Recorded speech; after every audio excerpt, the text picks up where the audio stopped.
role ko kasi mayor ako. Pero hindi pa po ako nagtitipid, kaya wala pa akong malutong kung hindi ang Quiapo ay isang hatulan.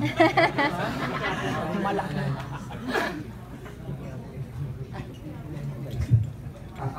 Yung character, walang mga ganun kalalim eh. Pero kung merong isang line siguro na dapat nilang abangan at yung eksena dapat nilang mapanood, yun yung tinanong ko siya kung sinasagot niya na ba ako.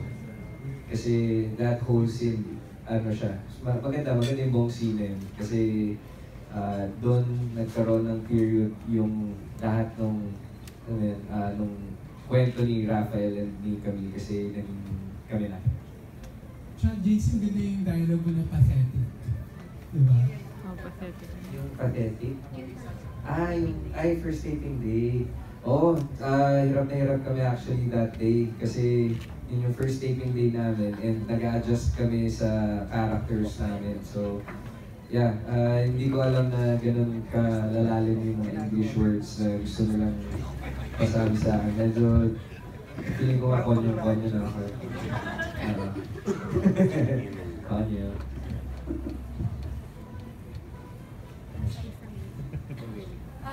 Well, yun po, yung napanood ninyo, yung confession ni Camille.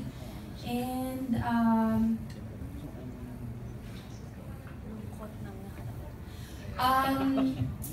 meron kasing isang napakahirap at napakasarap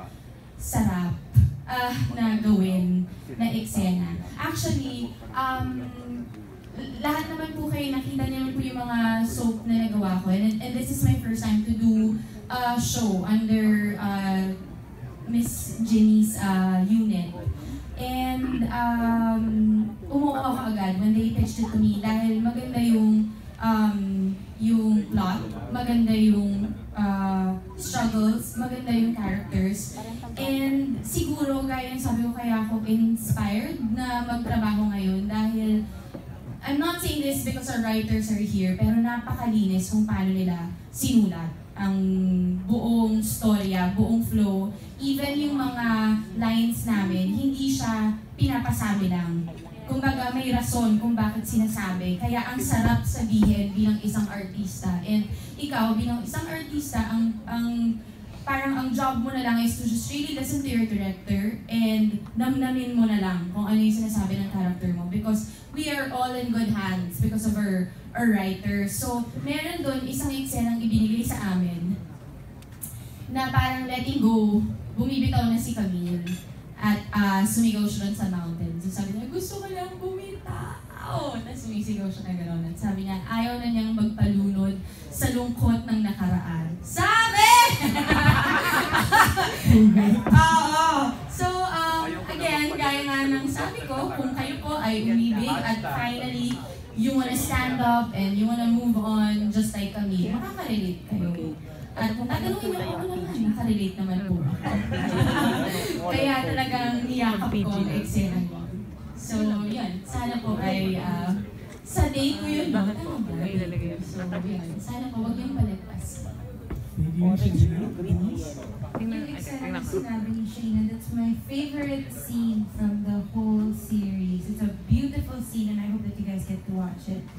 And nagka-goosebumps ako when I watched that scene. But from Bianca, yung pinaka-memorable na line is, akin ka lang, Marco. Walang makaagaw sa'yo.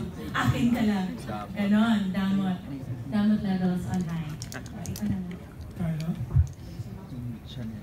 Ako, yun din. Kasi nga, yun ang isa sa mga pinakamagandang eksena sa series na to. Yung sinasabi ko. Kasi tumatawid yun eh. Yung eksena ko, nagtuturo ako sa mga bata nang nagsuswimming. Tapos ayaw nang bumitaw ng bata. Sinisigaw ko, sabi ko, bitaw! Bumitaw ka na! Tapos tumatawid dun sa eksena niya. Nagustuhan niya lang bumitaw. Oo, kaya yun din ang pinaka-gusto kong line ko. Winner? Happy? Actually, wala pa ako masyado mga lines. No? Yung lines namin, very simple kasi parang kinakausap ko siya parang bata eh. Pero naalala ko lang yung yung sinasabi ko sa kanya na parang kinukonvince ko siya na what I know about you Parang yung kung ano yan, hindi ka na mamahalin ulit ni Marco. Parang ganun yung, it's an intense scene before panoorin nyo lang saan yan. So, mga episode na won't spoil it. Anyway, ang gusto ko sabihin, may mga nag-text sa akin, lumabas pa na siya sa Showtime yung trailer. And a lot of people have texted me now, several people, my friends, they love the line ngayong I'm having an affair with my husband. Nakaka-goosebumps kasi. Diba? So, I think, for me, that's my favorite line so far. I have a follow-up question. My last question is,